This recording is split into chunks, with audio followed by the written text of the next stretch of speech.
오늘의 말씀은 레위기 24장 1절부터 23절까지 말씀입니다.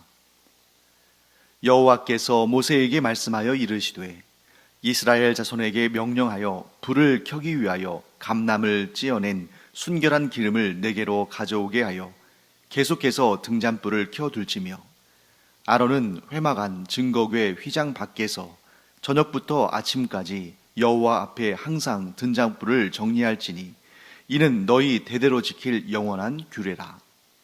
그는 여호와 앞에서 순결한 등잔대 위에 등잔들을 항상 정리할지니라. 너는 고운 가루를 가져다가 떡 12개를 굽되 각 덩이를 10분의 2 에바로 하여 여호와 앞 순결한 상 위에 2줄로 한 줄에 6씩 진설하고 너는 또 정결한 유향을 그 각 줄 위에 두어 기념물로 여호와께 화제를 삼을 것이며 안식일마다 이 떡을 여호와 앞에 항상 진설할지니 이는 이스라엘 자손을 위한 것이요 영원한 언약이니라. 이 떡은 아론과 그의 자손에게 돌리고 그들은 그것을 거룩한 곳에서 먹을지니 이는 여호와의 화제 중 그에게 돌리는 것으로서 지극히 거룩함이니라. 이는 영원한 규례니라. 이스라엘 자손 중에 그의 어머니가 이스라엘 여인이요 그의 아버지는 애굽 사람인 어떤 사람이 나가서 한 이스라엘 사람과 진영 중에서 싸우다가 그 이스라엘 여인의 아들이 여호와의 이름을 모독하며 저주함으로 무리가 끌고 모세에게로 가니라. 그의 어머니의 이름은 슬로미시요 단지파 디브리의 딸이었더라. 그들이 그를 가두고 여호와의 명령을 기다리더니 여호와께서 모세에게 말씀하여 이르시되 그 저주한 사람을 진영 밖으로 끌어내어 그것을 들은 모든 사람이 그들의 손을 그의 머리에 얹게 하고 온 회중이 돌로 그를 칠지니라. 너는 이스라엘 자손에게 말하여 이르라. 누구든지 그의 하나님을 저주하면 죄를 담당할 것이요 여호와의 이름을 모독하면 그를 반드시 죽일지니 온 회중이 돌로 그를 칠 것이니라. 거류민이든지 본토인이든지 여호와의 이름을 모독하면 그를 죽일지니라. 사람을 쳐 죽인 자는 반드시 죽일 것이요 짐승을 쳐 죽인 자는 짐승으로 짐승을 갚을 것이며 사람이 만일 그의 이웃에게 상해를 입혔으면 그가 행한 대로 그에게 행할 것이니 상처에는 상처로 눈에는 눈으로 이에는 이로 갚을지라. 남에게 상해를 입힌 그대로 그에게 그렇게 할 것이며 짐승을 죽인 자는 그것을 물어줄 것이요 사람을 죽인 자는 죽일지니 거류민에게든지 본토인에게든지 그 법을 동일하게 할 것은 나는 너희의 하나님 여호와임이니라. 모세가 이스라엘 자손에게 말하니 그들이 그 저주한 자를 진영 밖으로 끌어내어 돌로 쳤더라. 이스라엘 자손이 여호와께서 모세에게 명령하신 대로 행하였더라. 네, 오늘 굉장히 긴 본문을 우리가 함께 읽었습니다만 내용은 이제 4가지 정도로 우리가 구분해 볼 수가 있겠습니다. 한 가지씩 살펴볼까요? 맨 처음에는 등잔불에 관한 규례가 등장합니다. 하나님께서 뭐라고 말씀하시냐면 이 성소안, 그러니까 성막이죠. 이런 장막으로 성막이 되어 있는데 그 성막 안에 내실 그 성소에 불을 켜놔라. 등잔대 위에 7개의 등잔이 있는데 그 등잔에 아주 순수한 순결한 그러한 감람류 곧 올리브 나무 열매에서 짜낸 그러한 순수한 올리브 기름을 사용해서 등잔대에 등잔 곧 불을 켜놔라 이렇게 말씀하시는 것입니다. 등잔대는 총 7개의 등잔이 놓여 있습니다. 그리고 그 등잔 안에는 아주 순수한 감람류 곧 올리브 기름이 담겨 있는 거죠. 또한 이 등잔대 자체는 순금 1달란트 무게를 가지고 만들었습니다. 순금 1달란트 무게, 즉 1달란트의 순금은 대략적으로 오늘날 단위로 한 34kg 정도 되는 그러한 무게의 금입니다. 그러니까 금 몇 그램만 하더라도 굉장히 가치가 있고 비싼데 금이 34kg이 들어간, 그것도 순금 34kg이 들어간 등잔대는 굉장히 비싸고 좋은 거겠죠. 하나님께 가장 좋은 것을 드리는 것이 바로 이 성막 혹은 성전에 김을 드린 거죠. 메노라라고 불리는 이 등잔대는 굉장히 소중한 것이었습니다. 그래서 훗날에 로마의 티투스 장군이 이 성전에 있는 기물들을 약탈해 갈 때, 성전을 무너뜨리고 성전에 있는 기물들을 약탈해 갈 때 이 메노라를 자기가 직접 챙겨서 갔어요. 그래서 그 그림이, 그 장면, 그 역사적인 장면, 이 티투스 장군이 이 메노라를 들고 환호하는 그 장면이 개선문에, 이 로마의 개선문에 조각이 될 정도로 아주 중요한 사건이었죠. 그래서 이 등잔대에 불을 붙이는데 3절 말씀을 보시면 뭐라고 되어 있냐면 저녁부터 아침까지 불을 켜두어라 하고 말씀하십니다.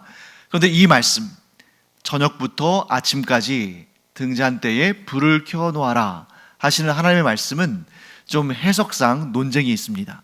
문자 그대로 해석하면 저녁에, 즉 해가 질 때쯤에 불을 켜서 아침에 해가 뜰 때쯤에 불을 꺼라, 이런 말씀처럼 보이죠. 그래서 그렇게 해석하는 학자들이 있습니다.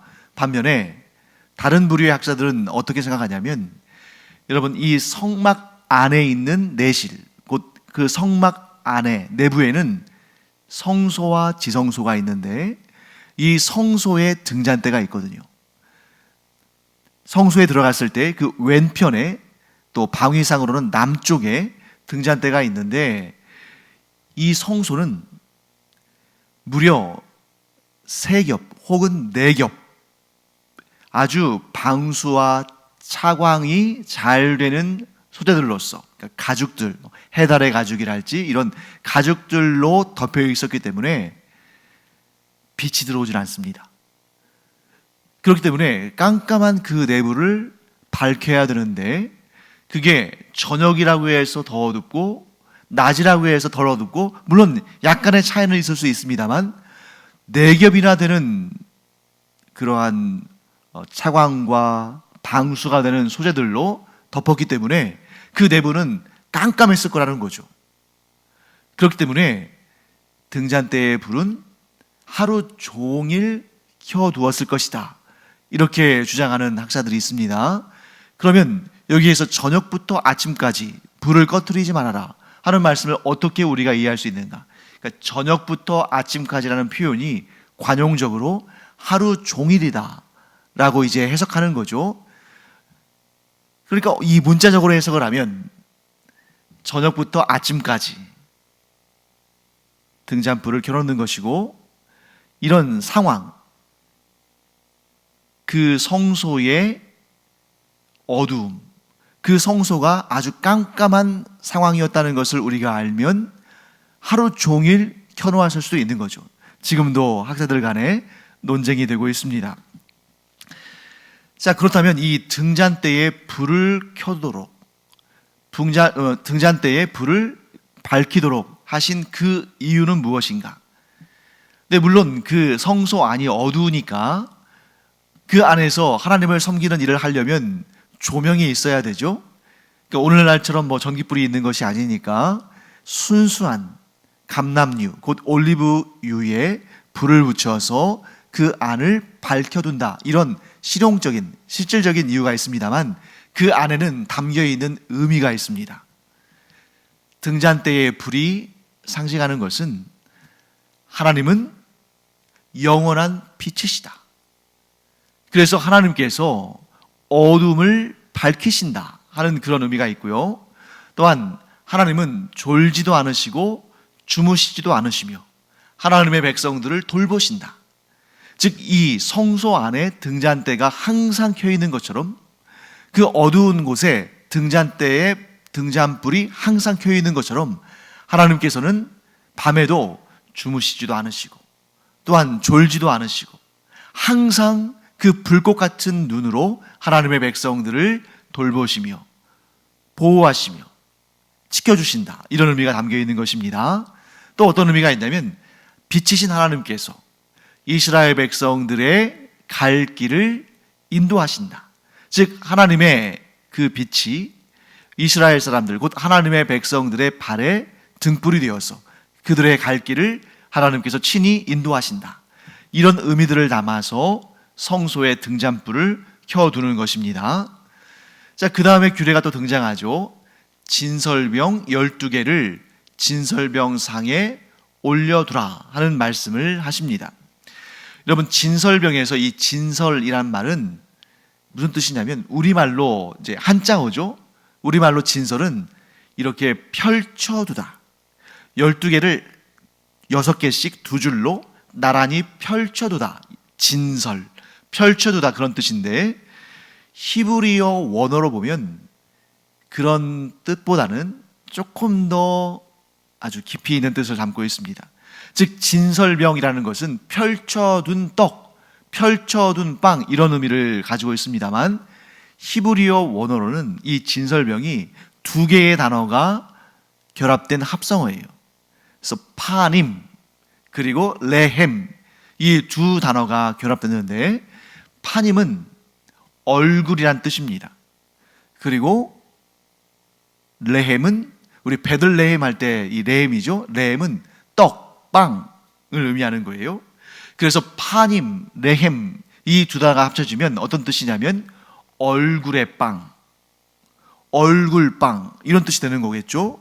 그런 의미는 뭐냐면, 자, 여기에 우리가 그 의미를 잘 살펴봐야 되는데요. 진설병을 12개를 올려놓지 않습니까? 그 12개는 무엇을 의미하는 거겠어요? 우리가 분명히 잘 알 수 있는 내용이죠. 12이 의미하는 것은 이스라엘의 12지파죠. 즉 이스라엘의 12지파의 얼굴을 하나님께서 성소에서 늘 보고 계신다. 또한 하나님께서 하나님의 얼굴을, 이건 의인화한 겁니다. 왜냐하면 하나님께서는 영이시기 때문에 우리의 눈에 보이는 얼굴을 갖고 계시지 않죠. 그렇지만 영적인 의미로 하나님의 얼굴, 곧 하나님의 임재하심을 이스라엘 12지파, 곧 하나님의 언약 백성들에게 나타내신다. 그래서 신명기 말씀처럼 하나님의 얼굴을 우리에게 비추신다. 하나님의 얼굴빛을 하나님의 백성들에게 비추신다. 그런 의미를 갖고 있는 거죠. 그래서 진설병은 하나님께서 이 떡을 드시겠습니까? 하나님은 영이신데 이 떡을 드시기 때문에 요구하신 것이 아니라 이 떡을 통해서 이스라엘 백성들이 하나님을 섬기고 하나님은 하나님의 얼굴을 이스라엘 백성들에게 나타내신다. 하나님의 임재를 나타내신다 하는 그런 의미를 갖는 것이죠. 자, 그런 상징적인 의미를 위해서 진설병 12개를 올려놓는 것이고, 그러면 이 진설병 12개는 누가 먹겠습니까? 네, 이 진설병은 매주 즉 안식일마다 새 것을 올리고 옛 것을 물러냅니다. 그러면 가지고 나온 그 진설병은 이 제사장들이 거룩한 장소에서 모여서 먹게 되어 있어요. 이렇게 진설병은 하나님의 임재와 하나님의 얼굴을 비추심을 상징한다고 볼 수 있습니다. 자, 그 다음에 이제 세 번째 사건이 등장하는데요. 10절부터 16절까지 등장하는 내용인데요. 거기에 이런 내용이 있습니다. 어머니는 이스라엘 사람, 아버지는 애굽 사람인 어떤 사람이 있었다 하고 말씀하고 있죠. 즉 혼혈인입니다. 어머니는 이스라엘 사람이고 아버지는 애굽 사람이에요. 그럼에도 불구하고 그들이 하나님을 따르기로 작정했기 때문에 하나님의 언약 백성들 가운데 살고 있는 것입니다. 그런데 그 사람이, 즉 어머니는 이스라엘 사람이고 아버지는 애굽인인 그 사람이 어떤 일을 벌였냐면 여호와의 이름을 모독하며 저주했다. 자, 여호와의 이름을 모독하며 저주했다. 이것은 10계명의 몇 번째 계명을 위반한 것입니까? 세 번째 계명이죠. 여호와의 이름을 망령되게 일컬었다는 것입니다.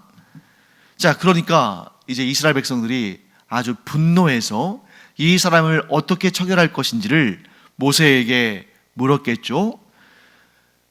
모세는 그 사람을 가두게 했습니다. 그리고 하나님께 이 사실을 고하고 하나님의 명령, 하나님께서 어떻게 처분하실지를 기다렸습니다. 그때 여호와 하나님께서 모세에게 말씀하십니다. 그 저주한 사람을 진영 밖으로 끌어내라.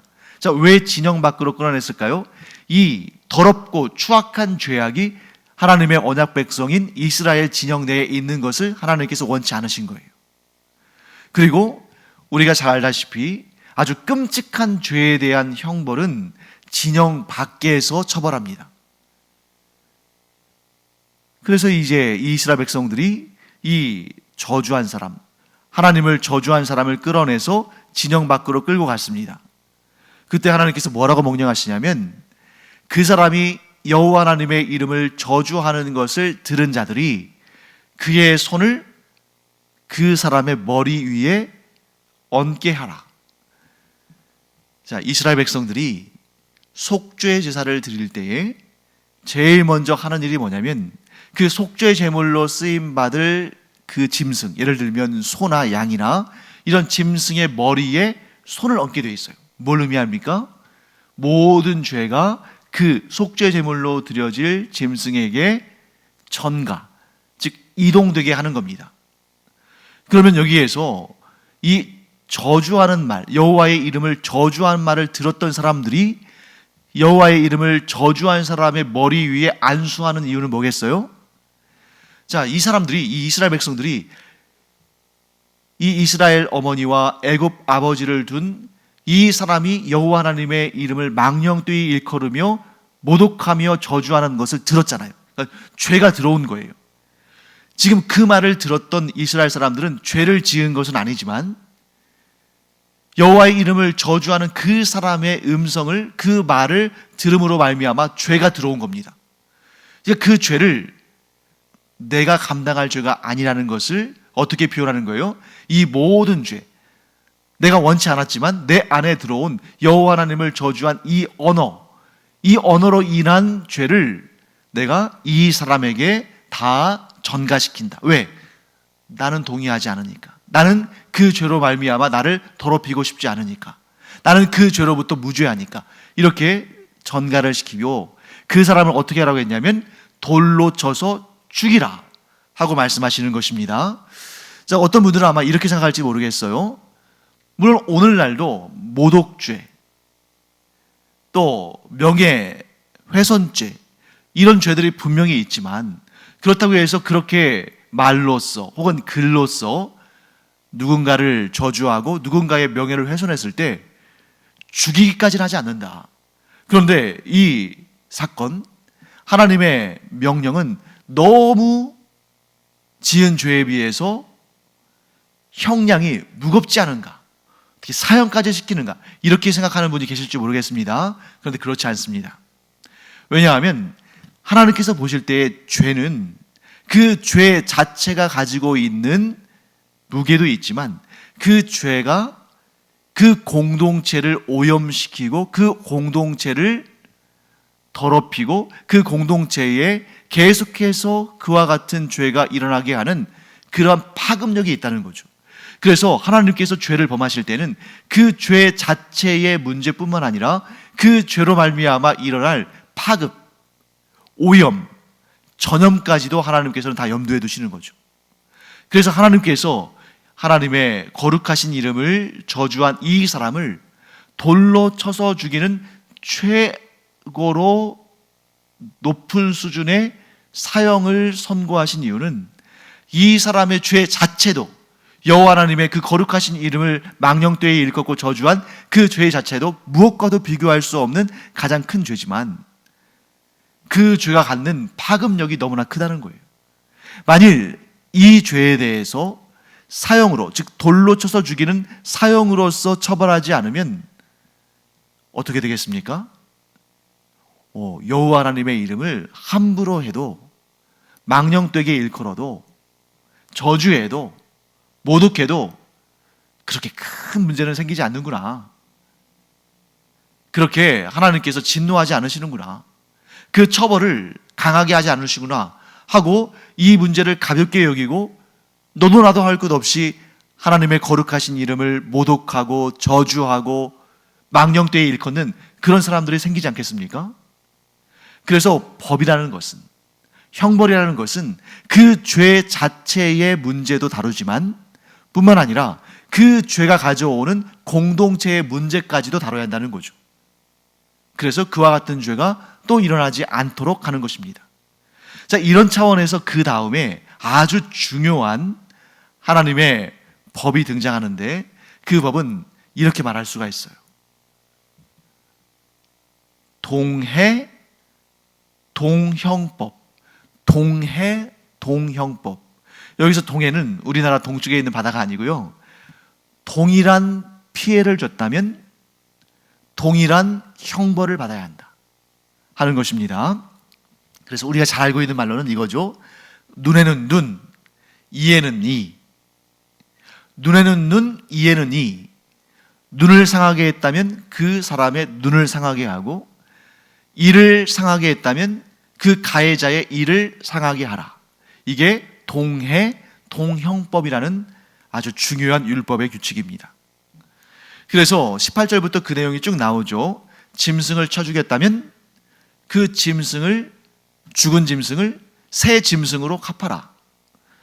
만일 어떤 사람이 그 이웃을 상해를 입혔다면 그가 행한 대로 그 가해자에게도 동일한 상해를 입혀라. 상처에는 상처로, 눈에는 눈으로, 이에는 이로 갚아라. 자, 오늘날의 관점에서 본다면 좀 원시적이라고 볼 수 있겠습니다. 또한 어떤 생각을 가질 수 있냐면, 아니 과연 하나님께서, 또한 과연 하나님의 율법이 피비린내 나는 잔혹한 복수를 합법화하는 것인가? 자, 어떻습니까? 복수를 합법화하는 것처럼 보이나요? 네, 겉으로 보면 그럴 수 있죠. 자, 눈을 상하게 한 자, 그 가해자의 눈도 상하게 하고, 이를, 이웃의 이를 상하게 한 그 가해자의 이를 상하게 하고, 그러니까 복수하라, 이렇게 보이는 것처럼 느껴질 수 있습니다. 그런데 그렇지가 않습니다. 왜냐하면 복수를 허락하신 것이 아니에요. 복수를 허락하면 어떤 일이 벌어지냐면, 상대방이 나의 눈을 상하게 했다고 해서 그 사람의 눈만 상하게 하지는 않습니다. 그렇게 복수하는 사람은 없어요. 상대방이 나의 이를 상하게 했다면 그 사람의 이만 상하게 하는 사람은 없습니다. 그래서 여러분 생각해 보세요. 어떤 피해를 받은 사람이 법적으로 처리하지 않고 직접 응징을 했을 때 사람들이, 이 사람이, 이 복수하는 사람이 더 많이, 더 끔찍하게, 더 혹독하게 복수해도 사람들은 심정적으로 동조하거나 오히려 응원하거나 더 격려합니다. 더 심하게 해도 뭐라고 하지 않아요. 왜? 아니, 피해를 봤으니까 갚을 때는 더 갚아야지. 이게 사람의 기본적인 마음이라는 거죠. 이게 사람 안에 있는 폭력적인 성향입니다. 내가 피해를 봤다면 갚을 때는 더 많이 갚는다. 마치 뭐와 같습니까? 내가 빚을 졌을 때 그 빚에 대해서 이자까지 갚아야 되는 것처럼, 또 빚을 빌려준 사람은 내가 돈을 빌려줬으면 그 돈 원금만 받는 것이 아니라 그 이자까지 쳐서 받는 것처럼, 뭔가 되돌려 받을 때 혹은 뭔가를 복수할 때는 그 원래의 빚, 원래의 상처보다 더 큰 것을 돌려주고자 하는 것이 인간의 마음이죠. 자, 그렇다면 오늘 동해 동형법, 하나님께서 눈에는 눈, 이에는 이, 이렇게 말씀하신 것은 둘 다 보호하시는 조치예요. 어떻게 해요?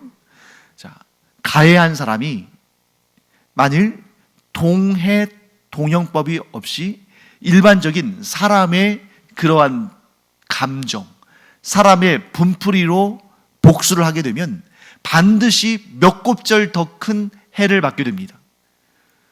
그러니까 어떻게 보면 이 법은, 동해동형법은 가해자에게 너무 혹독한 복수를 허용하는 법처럼 보이지만 도리어 인간의 그 죄성이라는 측면에서 본다면 그 가해자를 보호해주는 조치입니다. 또한 피해를 입었다가 복수를 하려고 하는 사람에게도 하나님께서 보호를 해주시는 거예요. 무엇입니까? 일단 더 큰 죄를 짓지 않게 하시는 거죠. 예를 들어서 상대방이, A라는 사람이 B라는 사람에게 한쪽 눈이라고 하면 좀 그러니까요, 이 하나를 빠지게 만들 정도의 폭행을 했습니다. 그럼 B라는 사람이 A라는 사람에게 자기의 그 복수심을 가지고 응징을 하는데 이가 하나가 아니라 2개, 3개 빠지게 했어요. 그러면 더 큰 악을 저지른 거잖아요. 그런데 하나님께서 동해동형법을 율법에 제정해 놓으셨기 때문에 그 이상 할 수는 없게 되는 거죠. 즉 자기가 당한 죄보다 더 큰 죄를 저지르지 않는 그런 쪽에서의 어떤 보호장치를 하시는 거죠. 뿐만 아니라, 그런데 만약 상대방이 죄를 졌어도 너는 그냥 무조건 용서해줘. 피해자가 복수할 수는 없어. 무조건 용서해. 이렇게 됐다면, 율법이 그렇다면 피해자는 얼마나 그 마음이 괴롭겠습니까? 즉 신체적인 피해를 입은 것 못지않게, 아니 그 이상으로 억울함과 자존심 상함과 비통함으로 더 큰 고통을 느낄 수도 있겠죠.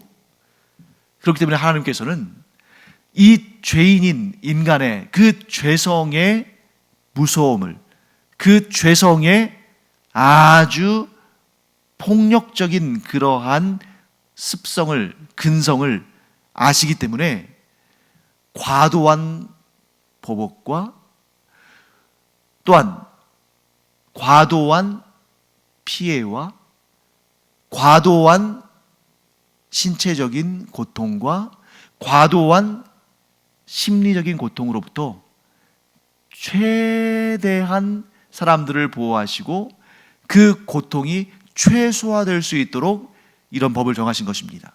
그러나 이 법은 완전한 법은 아니에요. 왜?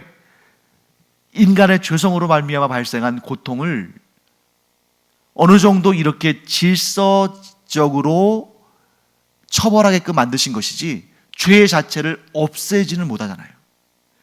이미 발생한 죄, 이미 발생한 고통, 이미 발생한 마음의 여러 가지 고통과 번민과 괴로움, 이런 걸 없앨 수 없어요.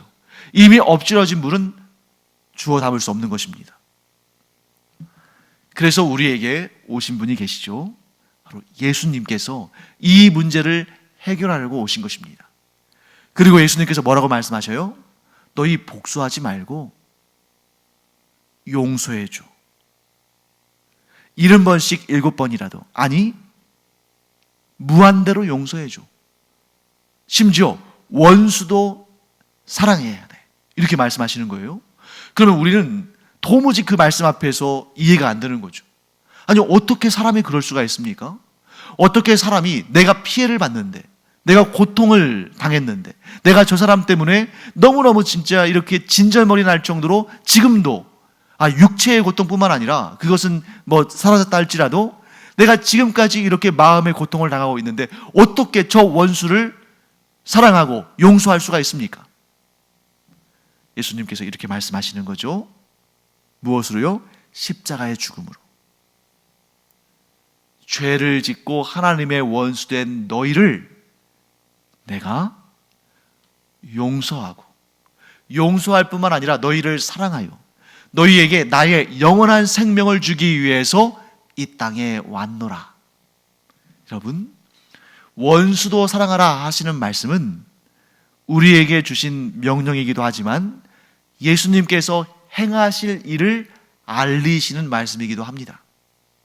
예수님께서 죄를 짓고 하나님의 원수가 된 우리를 사랑하시고 용서하시고 그 모든 죄값을 갚으셨을 뿐만 아니라 예수님의 영원한 생명을 우리에게 내어주셨기 때문에 우리가 구원받고 천국에서 영생을 누리는 것입니다. 사람에게는, 죄성이 있는 사람에게는 동형법도 지키기가 힘들어요. 법으로 억지로 그렇게 하니까 지키긴 하지만 마음속으로는 이미 그 사람을 여러 번 죽입니다. 그게 사람의 심성이에요. 하지만 예수님께서는 죄를 짓고 하나님의 원수된 우리를 하나님의 자녀 삼으시기 위해서, 영원한 영생의 구원을 얻도록 하시기 위해서 예수님의 그 영원한 생명을 내어주셨어요.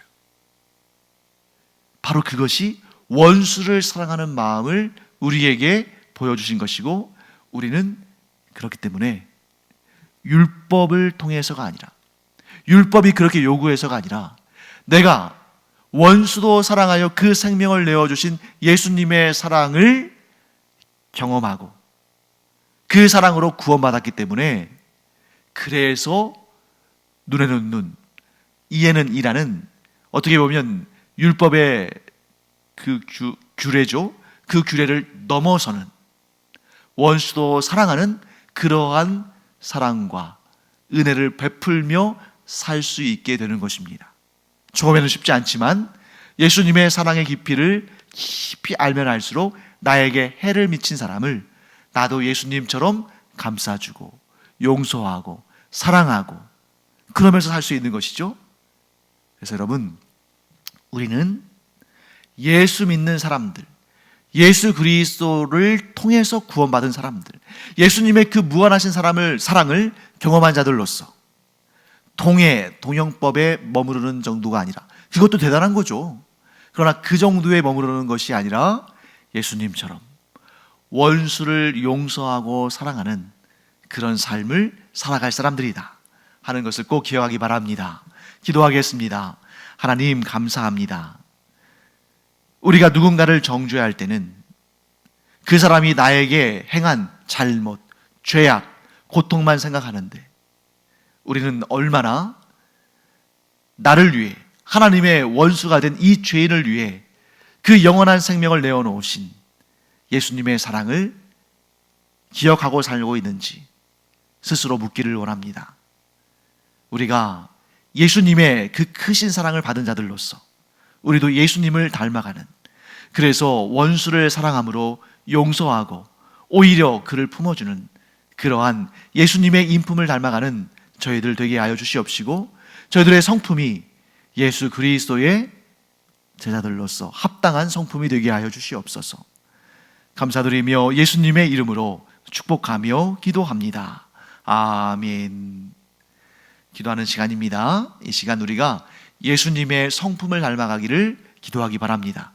아직은 갈 길이 멀지만 점점 더 나를 향한 예수님의 사랑을 깨달아가고 체험해가고 또 실습하고 성장하면서 우리가 성숙한 그리스도인으로 모든 사람들을 사랑하며 용서하며 축복하며 그들을 위하여 기도하는 우리가 되기를 축원합니다. 기도하겠습니다.